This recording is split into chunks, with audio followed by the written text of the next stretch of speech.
Welcome to the Immerse podcast. We are your hosts, Dan Ramsden and Alex O'Keefe. Join us and our guests as we dive into real stories of entrepreneurship, health, fitness and self-mastery. No fluff, no filters, just honest conversations that inspire, educate and challenge the norm. Let's get into it. This is it, guys. Well, welcome to the podcast. Another week we're in, Dan. We're in. And another amazing guest, I must say. Guy Armitage, welcome to the podcast, my friend. Thank you very much for having me. Thank you for coming. We always like to try and explain if there's a connection with the guest. So I think it's very fitting to unravel how we are connected first. People know you as the big strapping rugby league player for Bradford Bulls, first of all. Yeah. Our mutual friend is Mr. Joe Keys from Heist. Big shout to the man with the key. Oh yes, the key himself. The key. He has got the key. We were just rejoicing his latest triumph at scoring against Leeds. Oh, fantastic. So if you want to insert a clip here if we want. But yeah, Keysy, me and Keysy and obviously Rama talk a lot. We go to Heist a lot. We like the deep stuff. We like the deep stuff. There's no surface stuff with Keysy. So, no. And naturally one day we're telling me about one of my colleagues, one of my guys who I play rugby with, he started writing. And just take a look at this. I was like, whoa, okay. This guy's got some depth, man. And it was one of your poems, Perfectly Imperfect, is it? Yeah? Yeah, that's the one. And that's how we were introduced, mate. And then I just thought, we need to get him on podcast. So here we are, bro. So yeah, I speak with Keezy quite a lot. Yeah. And one of the things, like we get into the deep stuff quite a lot. Yeah. Quite soon. And the reason... Can't help it, can you? No. But there's logic behind it. It's that, like, vulnerability being the gateway to connection. Like, well, if I think of the people in my life I'm most connected to, there is a point where I was my most vulnerable, and that probably evens out to the depth that our friendship relationship goes. So I thought, well, I don't know him that well, but I could. It's kind of up to me how much I share with him. So you don't want to overshare too much too quickly because you don't want to scare people off. Yeah. But after a while, you kind of start sharing dreams and talking about stuff. I'm like, well, what do you do? It's like, I'm doing well-being. We just started this business. When I first met him, they were 2 months into it, I think. So a few things to iron out, a lot of stress and a lot of pressure. Yeah. But a year on, doing amazingly, which is great to see. Yeah. Like from the start of the journey. But like we've got to the point now where I'm trying to figure out what I want to do after rugby. And last year was part-time at Bradford Bulls. I asked for help from Rugby League Cares, and they're like, "What do you want to do?" I was like, "I want to help people." That was as vague as those were the guidelines. I want to help people. Yeah. They're like, "Well, you can go into care or education." He gave me 2 numbers, phoned them both. Education got back to me really quick. And they said, "Oh, you can come in and just have what was given to me as an informal meeting." But I kind of knew, I was like, well, if this goes well, then I'm probably going to get a job. Yeah. So it was like a, whoa, get shown around for an hour and a half. But if it went well and they did offer me a job, I thought this is cool. Yeah. When was that then? Was that prior to going full-time and back in Super League then? Yes. So was that a difficult decision to make? I didn't know I was going to go full-time again, if I'm perfectly honest. I can't say I was wanted by any other full-time team. I've kind of accepted in my head, just let it go. We'll start planning. I've got a family to look after and I need to be realistic. So I still love rugby. I'm still give it my all. I absolutely loved last year. So you transitioned from rugby union. For people that don't know, played rugby union, played in France. Yeah. That's awesome. That journey there. What were the intrigue into rugby league, or did you just sort of fall upon an opportunity? Because it's quite a polar opposite kind of lifestyle and it's sport. You know, even though it's the same shaped ball, it's very different. Yeah. In a lot of ways. So this is when I was 27. The year I had a few injuries with union, and kind of fell out of love with the sport, and just quite uninspired, to be honest. And I told my dad, I was like, I might just look to get a job, might go into teaching. And my dad could be pretty blunt at some point, and he just said, I don't think you finished. I don't know, the way he said it, I was like, It's pretty shit. you might be Pretty right. Like, you might be right. So after a couple of months with nothing at all, team offered me a 2-year deal. Doncaster Knights. My eldest brother played for them, 100 appearances. I thought, well, he's achieved what I would love to achieve, but then am I just doing that because he's done it or because I want to do it? Well, I don't really want to do that. And around the same time, a coach from Doncaster Knights gave my number to Lee Radford at Hull FC, and he said, do you want to come on a 2-week trial, try rugby league? So I had 2 years, 2 weeks. I was like, well, I don't know where that one goes. That one could go anywhere. I spoke to my dad. I was like, I'm going to go for the 2-week trial. I spoke to my missus because I was like, just run it by her. I was like, do you mind if I do this instead of the stable thing? Always an interesting conversation. Yeah. How did that go down? We had to move out of our apartment in London because Matt was out of contract. So she went down to my parents in Devon for what was meant to be 2 weeks. My 2-week trial turned out to be 3 months. So I did that 2-week trial. First week I did one training session. They showed me how to play the ball, and then they went, you're playing this weekend for the reserves. Nice. Whoa. Cool. Just count tackles. I was like, well, rugby union, rugby league, same shape ball, try and score, tackle people. So I'm not going to learn the game in a day. Right, where am I playing? Left centre. Oh. Yeah. Dear me. Yeah. Explain quickly to me, as a non-rugby man. Me. Well, either of you guys. Well, it's one of the most complex positions to defend in on the pitch. Right, okay. Would you agree? Yeah. So I played with... I didn't know that at the time, to be honest. No. But it's... No, that's a harsh lesson, that. Similar to rugby union and like outside centre. Yeah. It's where you got to make decisions. You might not have much to do, but when you do, it's it counts. So you're going to stop a try. You're going to score one. Yeah, you're very isolated, and you can be made to look silly. So if you get it wrong, it's the flip side to having the most opportunity on the pitch. Is that you're also where there's the most opportunity. It's a high risk, high reward. Risk, yeah. Okay, yeah. Yeah. Yeah. Sounds like my kind of position. Yeah. So I played with Kyle Eastman at Wasps, who came from a rugby league background. great player. He had asked me if I'd ever tried league. This was a couple of years before. I was like, no. But I'd never had the opportunity. I didn't know anyone in league, so it's not like I didn't want to. I just didn't know anything about it. So I phoned him as soon as I got that phone call from Lee Radford. He's asked me, what do you reckon? He went, tell him you play left centre. So he's like, knowing my strengths a bit, playing with me for 2 years, tell him you play left centre. I was like, all right. Lee Radford's gone, what position? I was like, left centre. Like, fully confident. I was like, I know I'm playing there. So that's where they put me. So I was like, and I'm going to learn the name of my winger and halfback, and we'll go from there. So the winger, Charlie Graham, he plays for Halifax. He ended up coming to my wedding about 3 years later. So he was a big part of probably why I stuck in league.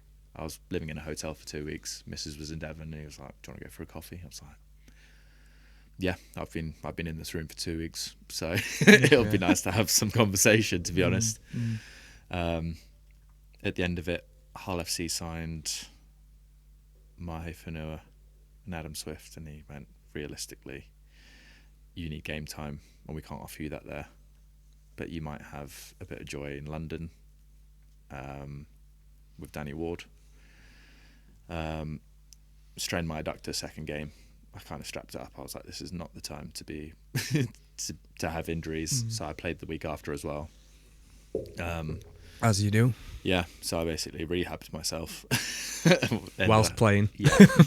Yeah. Gave myself 3 weeks. Yeah. London, like, when can you come? I was like, 3 weeks time. I think that's the thing that the fans don't see and don't understand. If you're having maybe a subpar performance, it's there's no game like it where you really putting your body on the line. Yeah. You know, contact sport, is the same across, but rugby's different when it comes to that. It's a wrecking ball, isn't it? Yeah. So, you know, the things that people go through, I don't think the fans really appreciate that haven't played it. Yeah, there's so much that goes into it, because you can have a bad game without what's he playing at. Well, at the time, my missus has now been living with my parents for 3 months. I said I'd be 2 weeks. I'm trying to learn a new sport. I'm trying my hardest every session. I've gone 2 weeks. I've rehabbed myself for 2 weeks, and now I'm on a 6-week trial at London. My brother's there. Can I live in your spare room? He's got 2 kids, like, married. I'm like, I don't want to be too much in a space. Well, I'm 27 years old. I should have my own place in my own head. So I've got all these things underlying what is a game. So I'm trying to perform my best whilst separating all the noise that I've got in my own head. People aren't putting pressure on me. It's like, you need to do this, you need to do that. This is my own baggage that I need to have everything in order at this point. So they've put me on loan for 1 game for London Scholars. Scored a hat-trick. Get on. Yeah. I was like, Yes. this has gone well. Yeah. Week after, they're like, we're playing Catalan Dragons away. Just want to take you 18th man, get to know the players, and 4 days away. I was like, I can do that. I was like, that I can do. I'll make it work. Yeah. One of the boys' passport was too damaged to fly. You know, the laminated bit, you could put your finger on it. She was like, you can't fly, so we all laughed, and they were like, just go get a new one, or like a temporary one. He went to the pub. sent the videos of the boys. He was in the pub. So like, yeah, he's not coming back. That's rugby league. That sure is. That sure is. He's like, I'm not doing that. It's the weekend. Yeah. Yeah. So he's a middle. I'm outside back. Coach has gone, I'm going to put you on the bench. You're going to make your debut in Super League. This is my 4th game of rugby league. So I've gone reserve League One, Super League. Get brought off the bench. 20 minutes to go, about 8 points ahead. And everything I'd learnt up to that point, with all the structure, was 40 degrees. Don't just go carry the ball. Everyone's knackered. So I'm playing right centre, carrying the ball on the left. Up the middle, I'm getting clotheslined by Cassiano. Nice. Penalty. I'm like, that really hurt, but it helped the team. So I'll just keep doing that. We won that game. It was unreal, like trying to fight to stay up from relegation. And from there, they're like, we're going to sign you for the rest of the season and next season as well. So I thought, right, Thomas, I was like, look, we've got a contract, so we can start looking. But forgot the part where London Broncos train where Ealing Trailfinders train. So we technically didn't need to move out. Oh. We had to we moved back to within 10 minutes away from where we lived. So we moved back to London where we were. About 3 months later, where she quit her job, found a new one. Yeah, there was a lot in that. Do you know what? Like these unspoken things, the family, the wife, the missus that comes along, it's often unspoken about, isn't it? And That's the pressure, isn't it? Oh, and naturally, it's nuts. and naturally, women, they want security and safety, and Yeah. so I guess anyone that is a partner in rugby league, like big shout outs, big props to them guys, because that must be tough for the partners. We've been together 12 years, so she's seen probably from the point where my career became unstable. I was at the same club for 4 years, and we got together, had a knee operation, got let go, and like I've 1 year here, 1 year there, and I'm bouncing around looking for contracts, but the belief and support she's given me throughout those years is the reason I'm still playing now. At any point, if she had gone, we can't keep doing this, I would have gone, you're right. This is not a thing. Yeah. Wow. So the pressure comes from within myself, where you want to repay the belief and support that you've been given unconditionally. You're like, I need to give back the level that I've been given. Yeah. Because I couldn't do it without that. Because I tried without that, and it's too hard.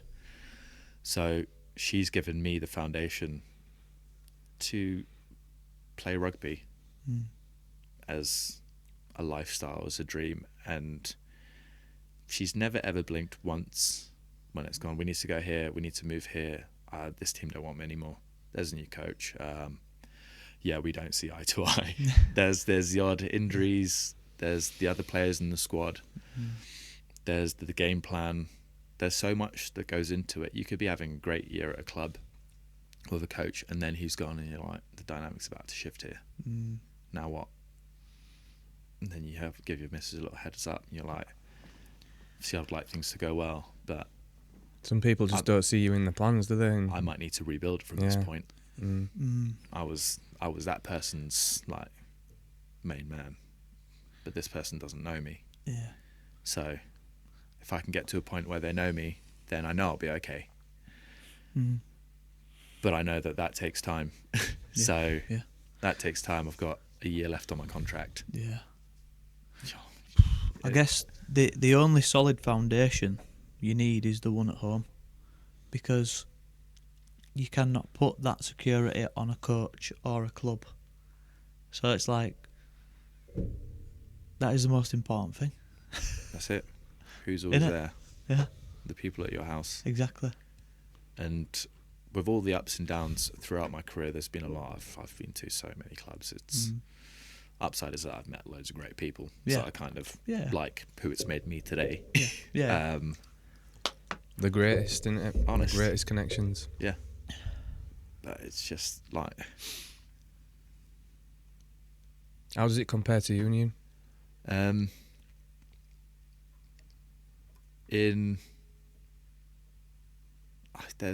just like good people wherever you go, and it's sport, and sport brings everyone together. Yeah. And I know that by the amount of weird people I've met. I'll be one of those weird people included. Yeah. But I look at the group of people, and you have doctors, you can have builders, you can have what trained pilots, you can like everyone does. Their interests are everywhere. They do anything, and we're all connected by a ball. Yeah. Want to go play this? Yeah. What have you been up to? Just been at work. What do you do? My doctor. I'm like, you what? What have you been doing? Oh, just building a house. I'm like, we're just all gonna meet up for a kickabout. That's it. Pretty much. That's so cool. Yeah, it is.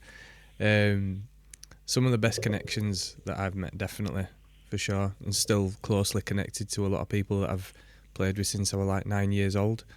So no, it's a different kind of feeling when you've shared that hardship together. Yeah. What's it been like from, championship, getting used to that?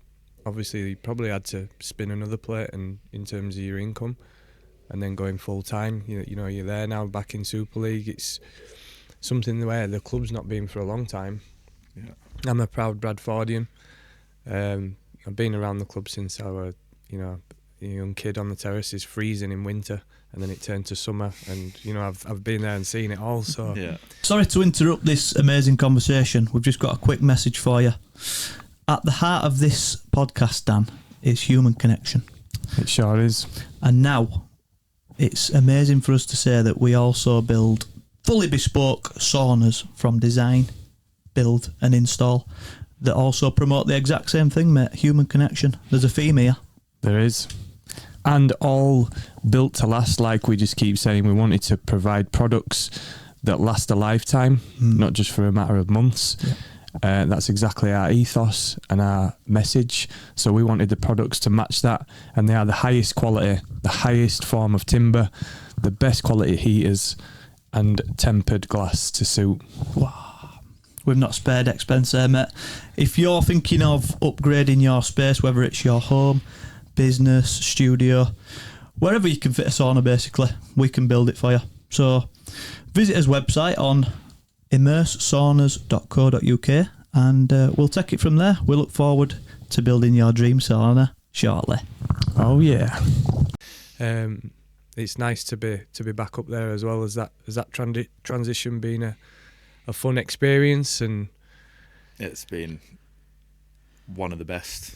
Obviously training's hard. It's always hard, but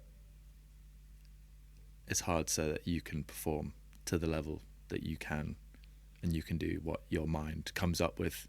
Because if you don't train and you're not ready, then you're not going to be able to do what you want to do, and you're not going to be able to help the team. So there's just like a huge knock-on effect. But just after being part-time last year, working in a school and then driving to training, and like you said, those cold months, that pre-season months, you're like, I'm absolutely knackered. Just give us an insight into that, like pre-season. What do they put you through? I know this. I'm thinking about the people that don't know. What are they getting you doing? Anything they can think of to test you physically and mentally without breaking you, because they need you to play in the end. So they're trying to find a fine line to connect and gel this group of boys that have just met in 2 or 3 months with your lifting weights, you're running, we're wrestling in a place that's nicknamed the Graveyard. Like it looks like it shouldn't be open for the public, but it is. It's like it's an interesting place, but you're getting tested daily, like physically and mentally. What am I doing here? Like that's where you figure out if you've got the right people in your team. Because if you can get through those dark months, getting pushed to your limit, sometimes going over it, and you're just kind of stuck in your own head a little bit.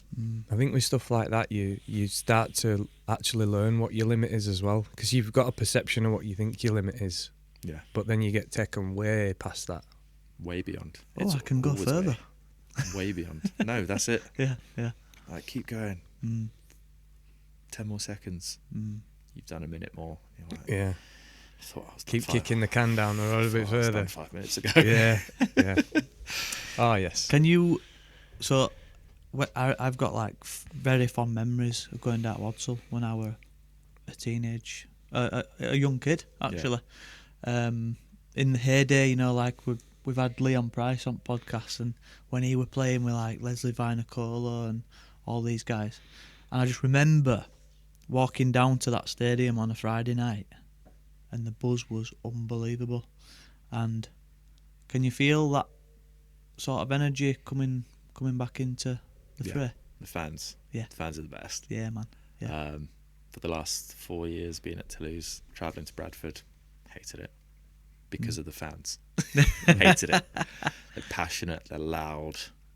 You're just like, Bradford again. Honestly. But running out on the other side, get shivers on like this. This is what it's about. Yes. I'm like, yes. Like the fans make it what it is.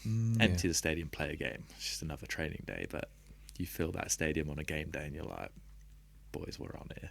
Can you feel that? I'm like, this is what it's about. Is that spoken about in the team? You know, like that, like you just said there. Can you feel it? Would you actually go and say that to one of your teammates? It's the look. You're getting ready before the game, and you yeah. walk around the pitch before the crowd get there, and Yeah.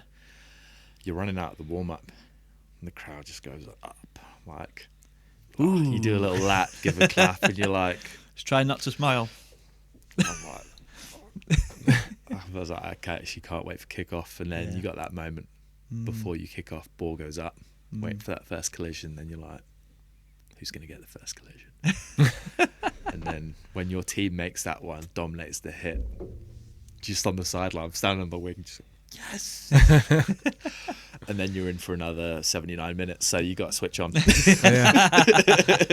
Yeah, it's about to get better as well. I really do feel that. I feel like the city have really got behind the boys again, which is really nice to see. You know, Bradford's been thriving lately, you know, with the football as well. Yeah. And it's nice that they're bringing the sport back up to a level where I feel like they belong. It's really raised the city. Yeah. So it's nothing but good stuff. Honestly, that's the best. Sport brings everyone together. So if winning a few games is what it takes to bring a city together, then that's a pretty good trade-off. Yeah. And well worth all the hard work. For sure. Yeah. Is that something you anchor your motivation towards? Yeah. The game's too hard to not know why you're playing. All those winter months, all the games, you need to know why you're playing, otherwise you just won't do it. Playing for my family, playing for my children, my friends, play for the fans. What does this club mean to this people? What does me playing mean to my family? I've got the family name on my back. They Seeing look down. Dad. Yeah. Wow, that must be special. I've got shivers thinking about it. Yeah. Dad came to watch 2 games last year. It was his birthday's near Father's Day. First game, scored a hat-trick. Of course you did. No, I got back-to-back man of the match. Yeah. But like, I was so nervous and excited. I was like, fuck, I just want to make you proud. Like, it's like Yeah. I don't feel like I tried any harder, but I'm conscious. Like, You are conscious. very conscious. I remember one of the last games I played football. My mum and dad came to watch, and I knew they were there because they very rarely came to watch because I was playing all over, you know. And you know they're there, don't you? And you're like secretly like, I really want them to see something special here. But yeah, I just want to touch, Guy, on now. You're clearly a very physical specimen, very able, and a very good rugby player. Where does the soft side come from? Because I was talking to Dan on way down. We had a guy on podcast recently who were like personal mates with like Tupac. Yeah. And I was saying, you know what, Guy's like the British version of Tupac, actually. Because, not trying to say you're a thug, but, you know, Tupac... You play rugby, so you kind of are as well. So Tupac has the, you know, the thug life is from the hood. Not, you know, a very physical person in some sort of realms. And then he's got the artistic side, is the poet, is the writer, is the actor, is the creator. And I was just thinking, yeah, it's a bit like Guy, actually. How long have you been aware of this more creative, artistic side to you? Years. I love drawing, did art at school.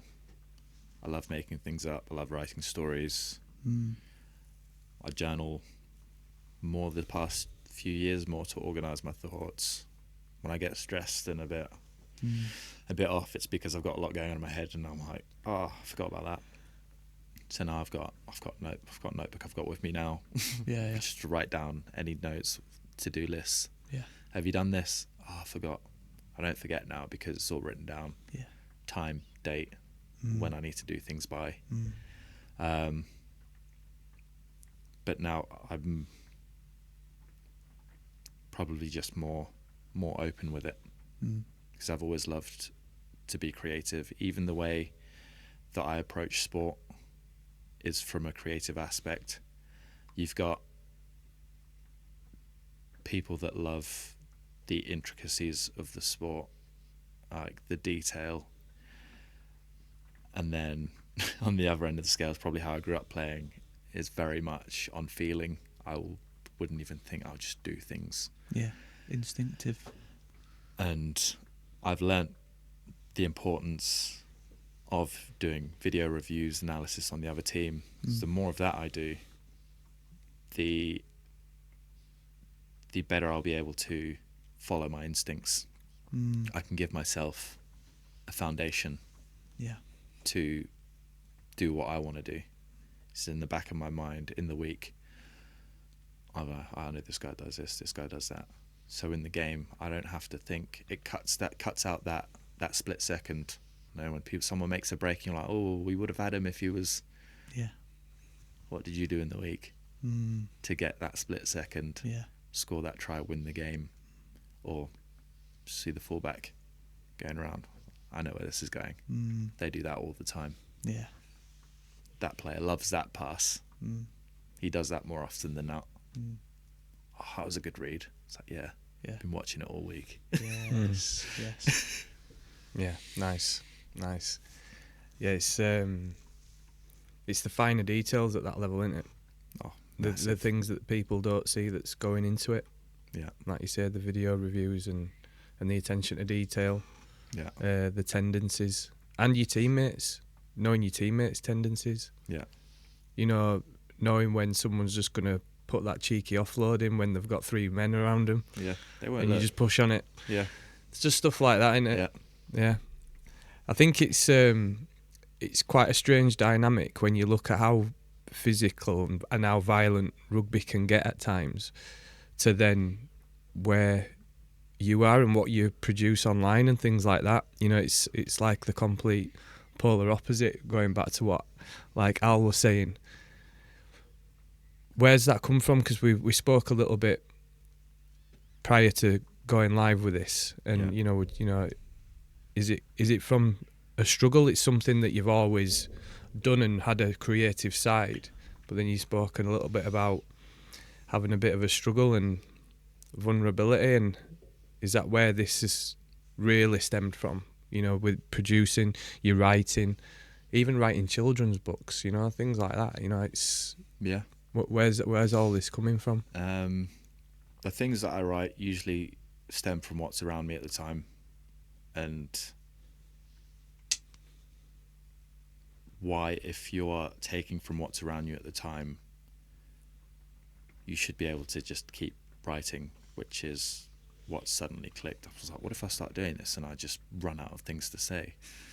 I'm like, well, fucking just writing about what's going on, then I'm always going to have something to say. Yeah. So it's just like creating from that positivity and love aspect, as opposed to like, oh, I need to keep writing otherwise, or what if they like this years ago. So I wrote a couple of children's books. That's cool. Eight years ago. I love that. Cool. I love that, mate. Even before you had kids, though. Yeah. Nephews and nieces. Yeah. So I'll spend time with them. Yeah. Then you just make stuff up. Yeah. I'm like, what does that look like? Well, this one's about a crab that loves to explore. Yeah, one was called The Happy Crab, who loves, like, that's one of the ones I'm going to get published this year. Nice. And so I'm looking to, now I know in my head, I was like, I'm going to do this. So there's thoughts I've had for years, and the only difference with me now and then is that now I'm taking action. Like, that's the only, I'm still me in my head, but now I'm like, well, what are we going to do? So I've found an illustrator, sent them a message. Quality. This is what I want to do. Yeah. Whereas before I'm like, well, what if it's not the right person? So I've not actually got in contact with anyone, so nothing's happened. What's happened internally for you to suddenly start taking some action? The retirement aspect, looking after my family, providing, wondering what I'm going to do when I do retire, I thought, well, it actually came to the point where I accepted I could just get an office job that will pay the bills and job done. And it scared the crap out of me. You're too weird for that. The thought, yeah, it's true. The thought, I would be as well. In the nicest possible way. yeah. I thought I might as well have a crack, because if it doesn't work out, I'll get an office job. Yes. So I've added a section before. I'm like, well, I might as well have a go. Yeah. I've got this year in Super League full time.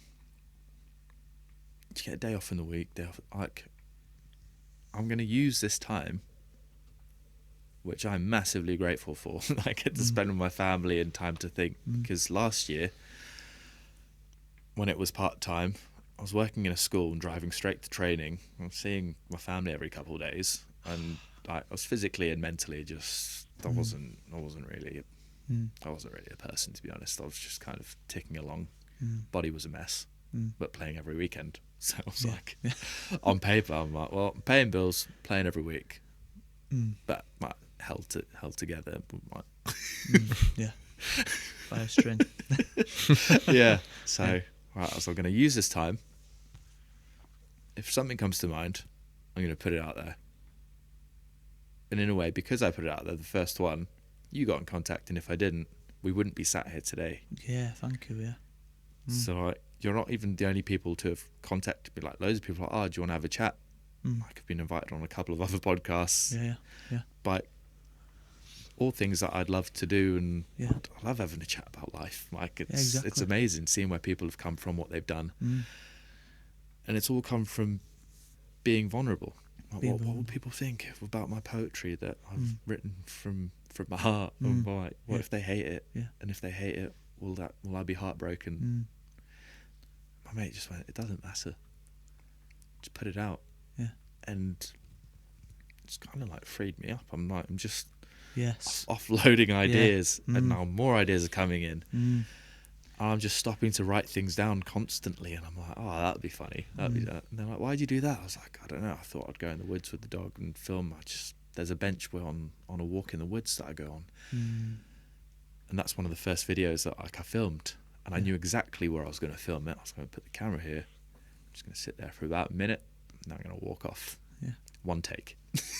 I was like, that is what it is. I don't even know what the words are that are going to go on this video. Oh, wow. So. Oh, is that the process? Yeah. I film stuff. Wow. And I write stuff. Oh, wow. So you do it that way around? Class. Or I write stuff and I film stuff. Brilliant. There's no set. One might come before the other one. And then I'm like, oh. Yeah. That would be cool if I put them there. And every now and then they'll be like, those didn't match up. Doesn't matter. I wrote that and I filmed that. They all came from this head. So like you said, I'm pretty weird. Yeah. I don't need logic. Yeah. It's going out. Yeah. And now I'm like, the more I put out, the more ideas I have, and the more I know that it doesn't matter if it's good or not, because it's out. That's the thing. It's not clinging on to any sort of gratification or result. Yeah. It's just like, and I can see it.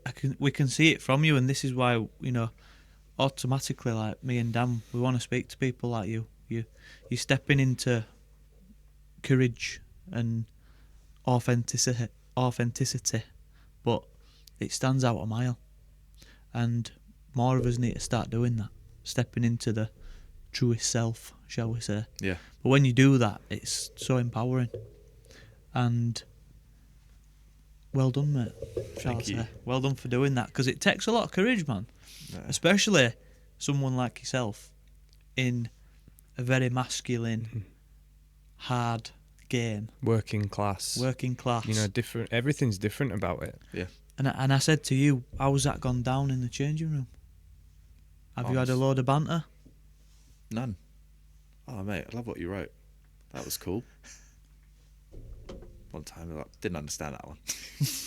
But there wasn't like, oh, what are you doing? Yeah. It was like, honestly, put more of it out. I'm like, cool, that's probably like the worst of it. And it has been. Yeah. Like, And look at all that build up in the mind for so many years. Yeah. And then the reality is like, love it. but like next step, there's a changing room, and I'm like, season's going to start now. Fans. Yeah. Yes. See? Yeah. So I'm like, I've got the changing room, that's fine. I was like, I'm about to go to, I don't know how many stadiums. Fans. I'm like, Yeah. you know what? If they've taken the time to watch my poetry and make a song, that's probably what it's about. Yeah. I'm like, you've written your own about me because you've seen what I've put out. So in turn, if you've all come together to sing that because I've done this, it might not even happen. These are all things that have gone up in my head. Like, But let's just paint that picture, right, Guy? If a song comes out about you trying to, take the piss or whatever, is it going to affect you? No. You can actually turn around and just say, I applaud the creativity, guys. Very well put together. And now I will score in the corner. Cheers. Yeah. No, it's massively respectful, because it's very different.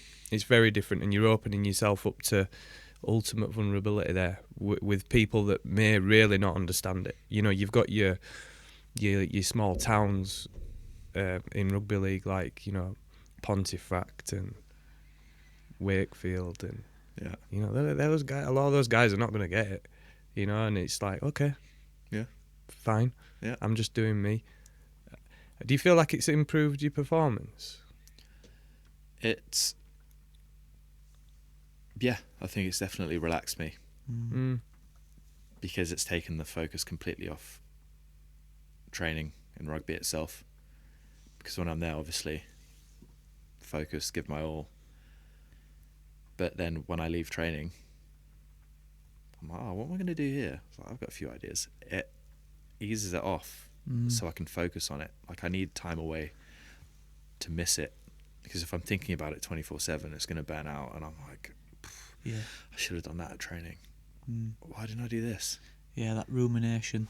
Why did I do this? So I can give it a break, think about something else, and come back to it. I'm like, well, to be honest, I didn't know.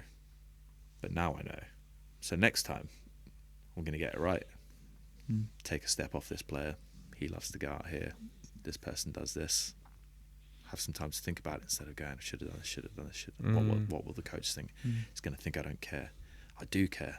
If only he saw how much I cared. It'd be weird if I just went up to him and told him how much I cared about this one moment that he's probably not even focused on. He's focused on the bigger picture and where the individuals within it. He's got a squad of 30 players. So for me to think that he's thinking about me all the time is pretty odd, to be honest. It's like he's got a lot to think about. Yeah. But that's what we can do to ourselves, and it's, you can get paralysed by overthinking. Yeah. I see it in the smallest detail in when I'm coaching somebody. They might be doing an Olympic lift movement and they're making a right meal of it. And it's like, you're overthinking it. Just step away. Right, you know exactly what you need to do because we've been drilling it for however long. Just go pick the bar up and go. And then just go boom. Yeah. And it's like, there you go. It's there. Yeah. You know it's there. Yeah. Just chill.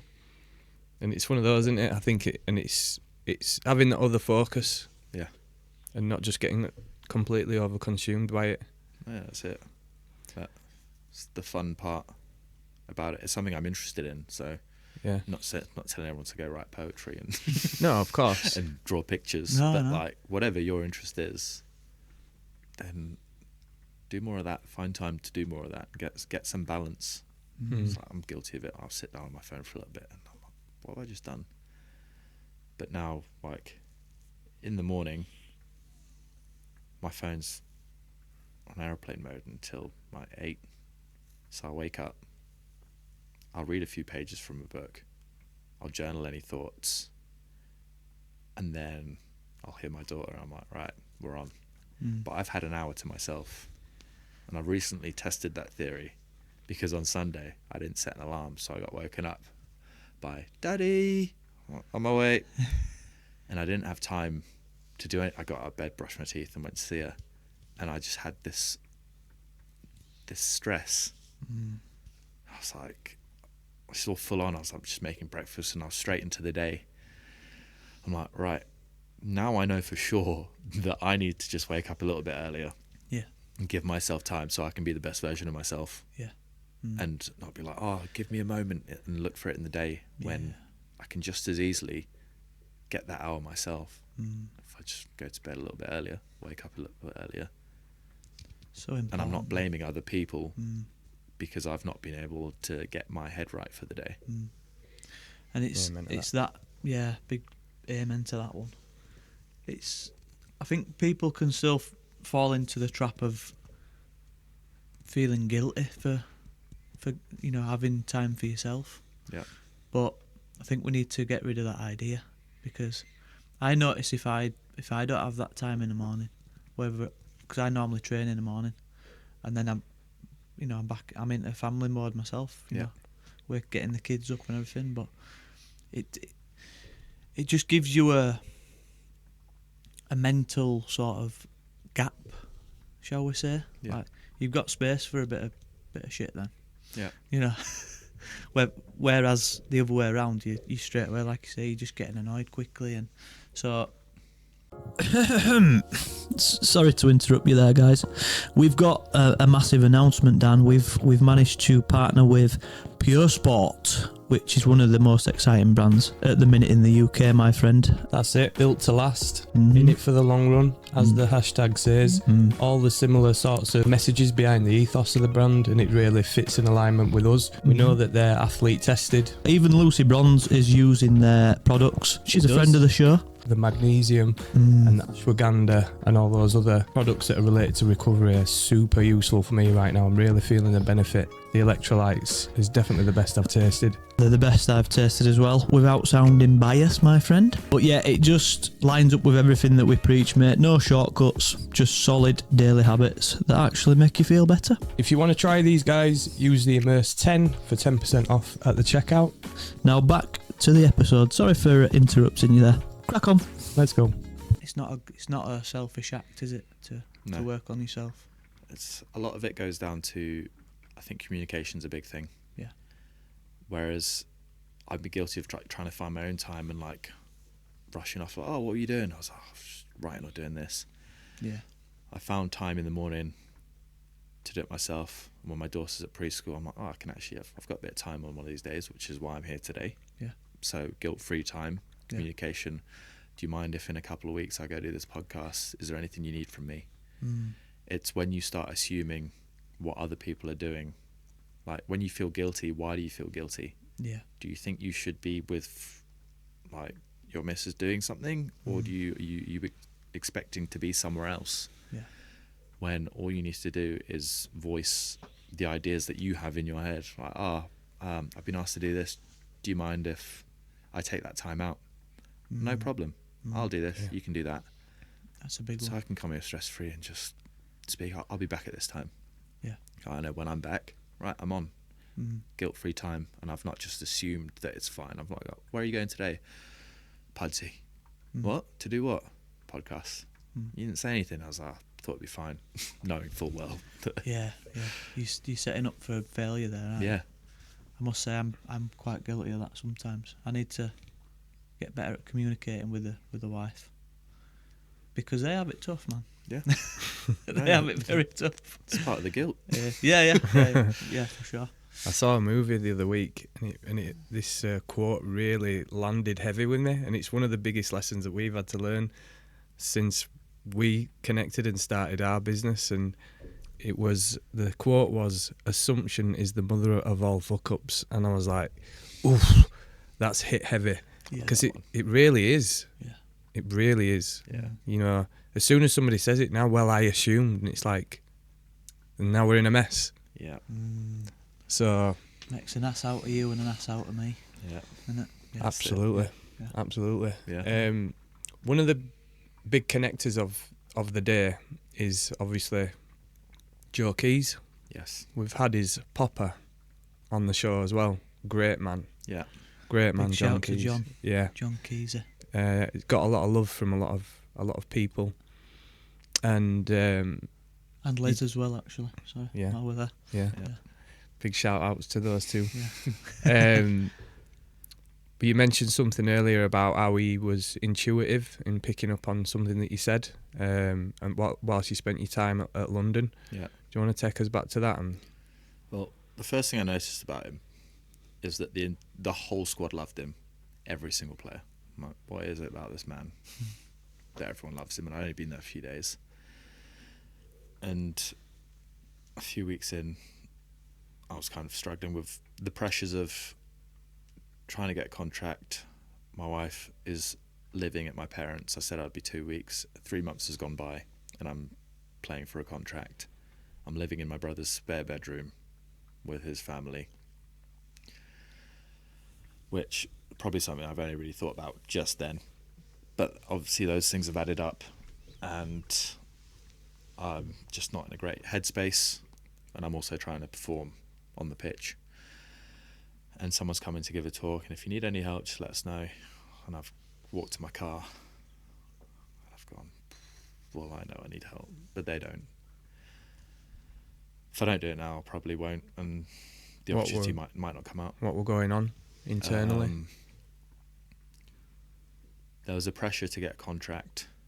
There was my identity being stuck completely tied to rugby. As it has been, like there's times like if I'm playing, I'm a different man. I'm glowing. If I'm not playing, I'm hiding. I'm not speaking to my friends. I'm not speaking to my family. How's it going? But ignore the message because I'm not playing. And then there'd be times when I'd get selected after some time out, and I wouldn't tell anyone I'm playing, even though the game was on TV, in case I had a bad game. So it's kind of snowballs. So now I'm hiding even when I am playing, which is hard to play well when you're hiding. Yeah. So there's all sorts going on, and I said I need help. And right in front of me, pulled his phone out, phoned someone. I was expecting maybe a week or two. Oh, you can go see this person. He went, where do you live? And he put me in touch with a counsellor that afternoon, and I had a session booked the very next day. And all that came from, say, me being vulnerable. I don't know what my fear was. Like, what will he think of me if I tell him that I'm struggling? I'm meant to be tough. What if the coach finds out that I'm not in a good headspace? If it's a tie break between me and someone else, and he thinks I'm mentally weak, that person's probably going to get picked. So I'm just going to just bury this and see what happens, which is probably what led me to that point. I'm like, well, I need to tell someone because this can get better, but it can also get worse. And I need to figure this out. And I need to speak to someone who can help me. So he put me in touch with a counsellor, and got 10 free sessions on rugby with Rugby League Cares, which I was massively grateful for. But I needed more, and the counsellor just said, look, I can just do like discount prices. So I was like, I can't afford to keep seeing you, but I do need to keep speaking to you. So just found a way that I was able to keep speaking to him, and I think 70 odd sessions in the end over the next 2 years. Wow. Yeah. What were your biggest takeaways from that experience? Because I think everybody should look into this realm and be vulnerable enough to sit and go through what's going on in your mind. It's do it with a professional as well. It's good to talk, but with a professional's a different level. So what did you take from that experience? Just on the professional aspect, I spoke with someone back in my union days. I spoke to him 3 or 4 times. He asked me how I was. First time I said good. Second time I burst into tears.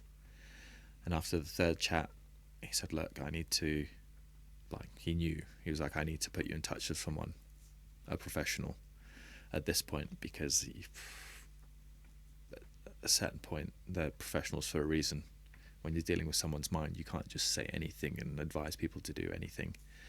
You need people that are trained. So me seeing a counsellor in the end allowed me to voice my opinions. Don't get me wrong, massively nerve-wracking. I'm about to open up to someone I've just met. You sit on the sofa and you're like, so what's going on? It's weird, isn't it? And you're like, where do I start? How long we got here? Where do I start? I need to prioritise what is the most important thing at this point, and you got all sorts. I'm like, do I bother going into rugby? What about my self-worth? Like, there were things going on. I had friends from another club. My missus was like, oh, they want to go see us for a lunch one day. My thought was, it's their wives that want to see you. The players don't want to see me. So what's the point in me going? I didn't say that, but I made up an excuse as to why I shouldn't go. But my response was really dismissive in, yeah, I don't mind if I go, or like, maybe you can just go. She's like, oh, they'd love to see you. I'm like, I don't know if they will. But this is all stuff that's gone off in my head. Not playing rugby, so self-worth's dropped.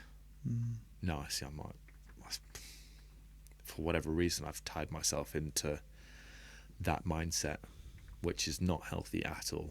Not enough. In rugby, in your job, in whatever it is. Holding so much identity in one thing. Because your family and friends, they still speak to you regardless. So I don't know why at some point I was like, oh, they love me more if I'm scoring a try. Like, it's not, they actually don't really care. They ask because they're being polite. But what they do care about is if I'm okay. Like, my parents were like, how's it going? I was like, rugby's good. I was like, no, how are you? Yeah. That's a game, but how are you doing? I was like, I'm actually doing all right at the moment, Mum.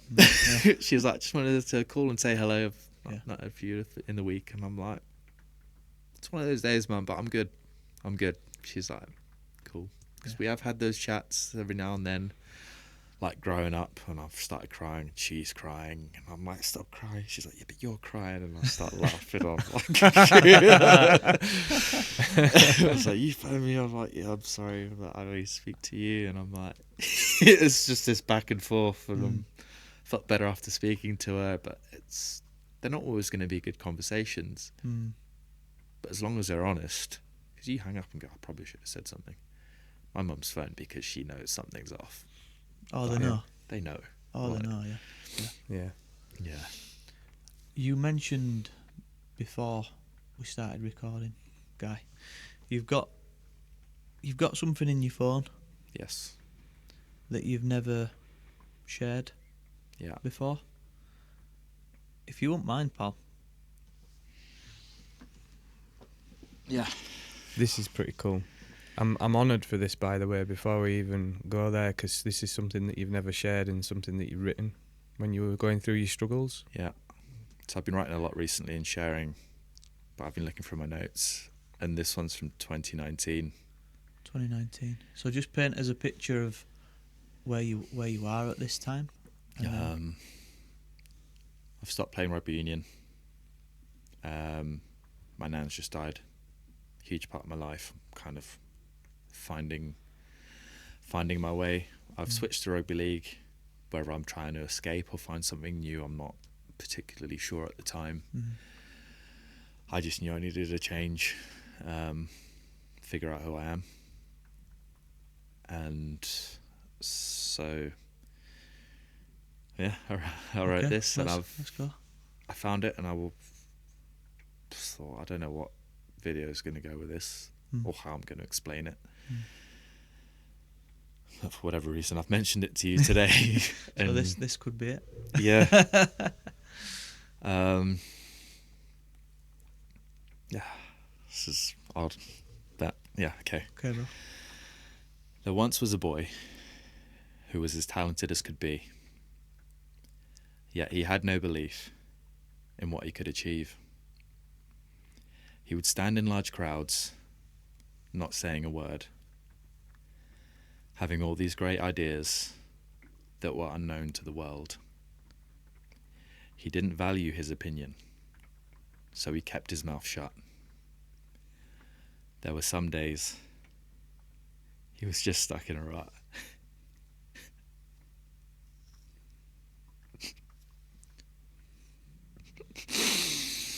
Okay, bro.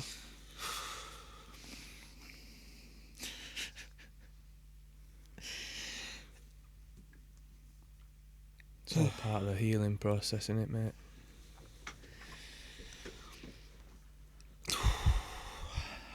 I read it in my head, but I've never read it out loud since.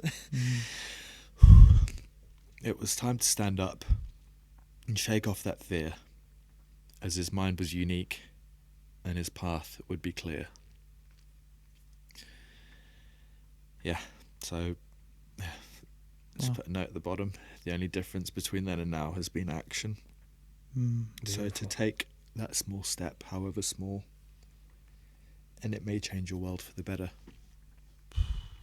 So mine was the video Perfectly Imperfect, and the reason I'm here today, and the reason man. Wow. we are connected. Wow. That's beautiful, that, mate. Yeah. And that, I think that speaks to so many people. So many I'm people. going to give him a cuddle. Let's get the cuddles out.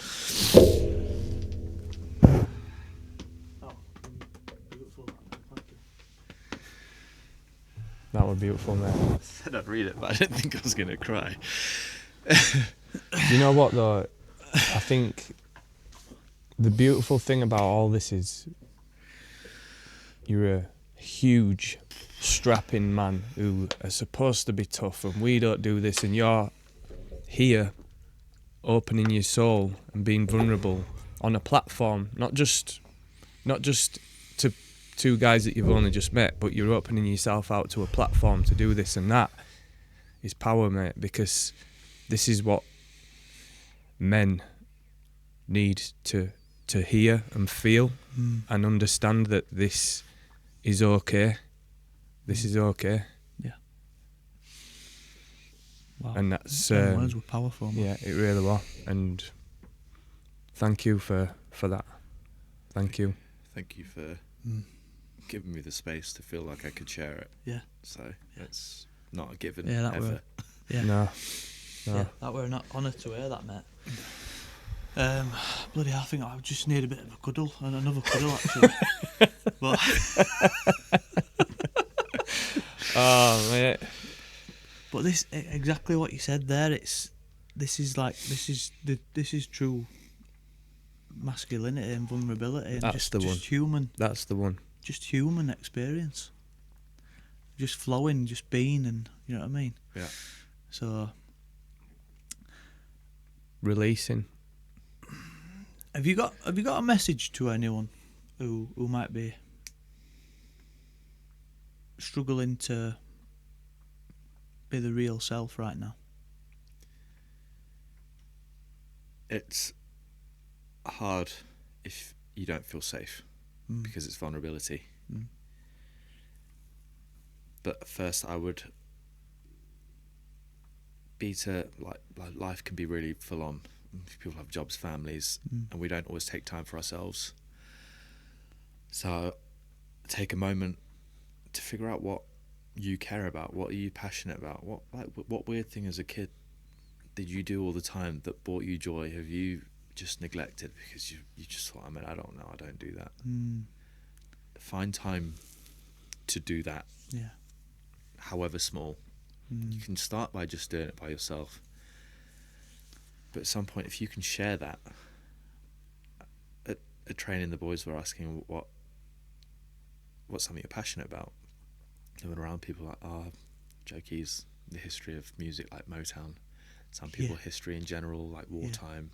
Yeah. Some of the boys said rugby. Like, and when they asked me, I'm passionate about speaking to people about what they're passionate about because it brings me joy. People start to glow and they go into like you can see their mind. You see the change, like that. So I've since doing this, I've like the end there. Like if your path will be clear once you voice what's going on inside. I know that I want to help people still. That's the goal, but not in a certain environment. I want to help people in my own way, but I didn't know what that was. So, like today, I'm going to start my own business. And I have this vision to create groups where people meet and speak about what they're passionate about. Doesn't matter what it is. Yeah. That like you can sit down, write down what that is, and afterwards, who would like to share what they're passionate about? Damn. At the very least, they've written it down and thought about it. Even if they don't say it out loud, I was like, you've written something down or you've thought about it, so that's fine with me. But for the other people that want to share it, if I don't know anything about it, I'm about to learn something about someone that's going to deliver it in a passionate way. I love that. So to give people the platform to share what they do, the next step with that would be, how do we share that with more people, which would be to kind of put it out there a bit more. Because the more vulnerable you are, the more likely you are to connect with people on your same wavelength. So I was vulnerable. I'm here speaking to you. That's proof that if I wasn't, I wouldn't be here. Yeah. So, I think I'm alone with what my thinking. You don't know that. People can't find you if you're hiding. Yeah. They're not hiding on purpose. They just don't know where you are. So you give people the opportunity to find you and connect, and you might end up forming your own group about your passion. If there isn't a group, you can start one. Yeah. If there is a group, you can join it. Yeah. So people will start to find you. Next level. If you're passionate about something and you've made it your business, but you're not sure how to share it, I would love to speak to you about what you do. First of all, just to get to know you and be like, why do you want people to get to know you and connect? It's all stems from vulnerability being the gateway to connection. And I recently had that a lack of connection leads to suffering. So more vulnerability, more connection. No vulnerability, suffering. How do we get out? Being vulnerable. So there's a clear way out. It's not an easy one. So you've got your individual level of just sharing as a group, as a business, right? How do we get your message out to more people in the world? So that's like what these videos are about, and all these ideas. If I can get to know you, let's make something, make a voiceover. What you care about, I'll write something from what you told me. Let's make a video. Mate, I absolutely love that idea. Just think about the ripple effect of positivity that would go out there. It's huge. It's huge. You just don't know what's going to be planted in that moment. And I get exactly what you're saying. I love talking to people about side hustles or passion projects. I'm like, come on, I'll help you. Come on, we'll do it. Something changes tangibly in a person when they're talking about something that they love and what they're passionate about, and something that's greater, that's pulling them towards something. And a lot of people are lost, sat behind an office, sat behind a desk or an office, and they're never tapping into that sort of energy that's untapped potential. So we forget about it. We forget about that inner child. That playful side. That's it. It's a great idea, man. So you're starting that as a business? So like today? I've got a name. I've go. got everything. I'm Let's go, going to register the business. Oh, lad. But I thought, I've been thinking small, but I've been hiding myself. So I've just got this vision. I was like, I'm going to help people around the world. Like I picture myself going to Australia, meeting people. I'm going to go to Japan. I'm like, my mind's like, I don't. It's not. It's not for me to figure out how, because at this point I'm here. Who knows where I'm going to be Time next. will reveal itself, my friend. But not saying quit your job. You have responsibilities, but if you've got a job, find a bit of time. If it's time you spend on your phone, maybe that could go to your. We can all find time, mate. So like, just build up gradually. Don't scare yourself. If it's just something you need to do alone, start there. If you've then got a business and you want to share your message with bigger people, it's just you're effectively just trying to connect everyone with what they're passionate about. Because how beautiful would that be? Like, so beautiful. Yeah. The ultimate. What do you care about? Tell me. What? Show me. What's more important? Yeah. Then that's our existence, isn't it? That's what it's all about. That's absolutely awesome, that, mate. I love it. Well, another exclusive coming from Guy there. We're starting a business. Yeah, that's happening. Awesome. Where can we find you for anyone who's been inspired by this podcast? You know, what platforms are you on, and where can we find you? On Instagram. Started a TikTok 3 weeks ago. Mr. Guy Armitage. Yeah. Mr. Yeah. Guy Armitage. There we Yeah. go. Remember that one, guys. Remember that. I can just sense, Guy, you're at the start of something very transformational and big. I can just see it right now. Yeah. So thank you for coming and sharing and being vulnerable, mate. It's been a pleasure. Thanks for having me. And prediction for the Bulls this season and for Guy Armitage. Oh, have a dig. Upset a few people. Yeah, man. I feel that. Yeah. I feel that. Yeah. Thank you, mate. Thanks for having me. Really enjoyed that. Come here, Beautiful. Come here, you big thing.